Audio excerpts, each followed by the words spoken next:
हाय दोस्तों, आज हम लोग एक कहानी शुरू करने जा रहे हैं। उसका नाम है निर्दयी बादशाह। क्या नाम है? निर्दयी बादशाह। ओके। बहुत समय पहले की बात है। ईरान में एक बादशाह राज्य करता था। उसका स्वभाव अत्यंत कठोर था। छोटे छोटे अपराधों पर वह बहुत कड़े दंड दे दिया करता था। उसकी प्रजा तथा कर्मचारी दोनों ही उससे अत्यंत दुखी थे। वे हर समय भयभीत रहते थे कि न जाने कब उन पर बादशाह की ओर से कोई विपत्ति आ पड़े। उस निर्दयी बादशाह का प्रधानमंत्री बहुत ही बुद्धिमान था। सारे राज्य कार्य को वही संभाल रहा था। अन्य मंत्री तथा कर्मचारी उसका बहुत आदर करते थे। कितने ही लोगों को उसने अपनी चतुराई से मृत्युदंड से बचाया था। प्रजा भी प्रधानमंत्री को जी जान से चाहती थी। एक दिन बादशाह अपने प्रधानमंत्री से किसी बात पर बहुत नाराज हो गया। उसने भरे दरबार में आज्ञा दे दी कि अगले दिन सायंकाल प्रधानमंत्री को फांसी पर लटका दिया जाएगा। बादशाह की आज्ञा सुनकर दरबारी घबरा गया। वे नहीं चाहते थे कि इतने योग्य और सज्जन स्वभाव वाले व्यक्ति को मृत्यु दंड मिले। प्रधानमंत्री स्वयं भी कुछ चिंतित हो उठा। संध्या के समय दरबार समाप्त हुआ। सभी मंत्री और कर्मचारी अपने अपने घरों को लौट गए। प्रधानमंत्री भी अपने घर चला गया।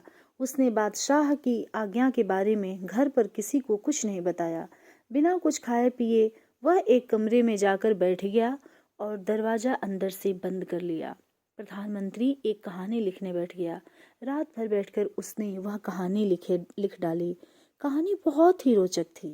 प्रातःकाल होते ही नहा धोकर प्रधानमंत्री दरबार में जा पहुंचा। जाते जाते उसने कहानी के लिखे हुए पन्नों पर गोंद लगा दी।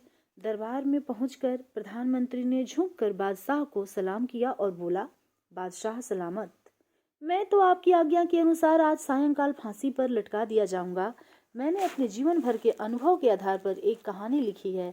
इसे मैं आपको भेंट कर रहा हूँ।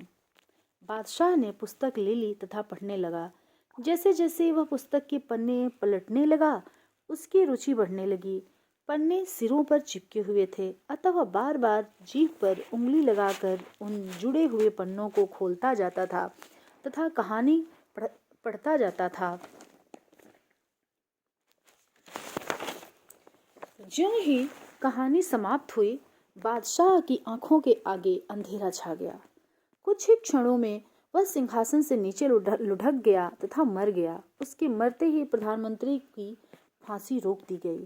प्रधानमंत्री ने पुस्तक के पन्नों पर गोंद में विष लगाकर चिपका दिया था। बादशाह पन्ना पलटने के लिए पहले पन्ने पर उंगली लगाता तथा फिर उस उंगली को जीभ पर लगाता। इस प्रकार धीरे धीरे विष उसके शरीर के भीतर जाने लगा और वह सिंहासन से नीचे गिरकर मर गया। प्रजा और कर्मचारी बादशाह के मरने पर खुशी मनाते रहते थे। जब उन्हें प्रधानमंत्री द्वारा चतुरता से बादशाह को विष देने की बात पता चला तो वे प्रधानमंत्री की भूरी भूरी प्रशंसा करने लगे। प्रजा के लोगों तथा दरबारियों ने आपस में परामर्श और योग्य प्रधानमंत्री को गद्दी पर बैठा दिया। इस नए बादशाह ने सभी कठोर दंड समाप्त कर दिए तथा दयालु राजा की भांति प्रजा पर राज्य करने लगा। अपने अच्छे स्वभाव के कारण वह शीघ्र ही सर्वप्रिय हो गया। तो ठीक है, अब हमारी कहानी यहीं पर समाप्त होती है। और अब हाय, आप मिलने जा रही हो? ठीक है।